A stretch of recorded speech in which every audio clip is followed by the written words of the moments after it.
ang Commission on Audit na mismo ang nagsabi walang sistema sa pagresponde ng gobyerno sa super bagyong Yolanda.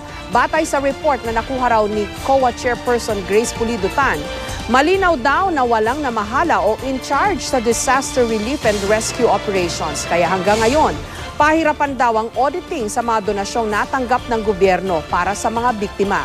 Ang ibang donasyon, idiniretso raw ng mga donor sa mga biktima at ang ilan daw sa daang milyong nakapost sa sinasabing transparency website ng gobyerno para sa donations, pledges lang daw.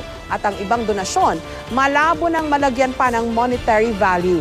Sa dami ng mga kalamidad na pinagdadaanan ng ating bansa taon-taon, umaasa ang marami na may sapat ng practice ang mga kinauukulan.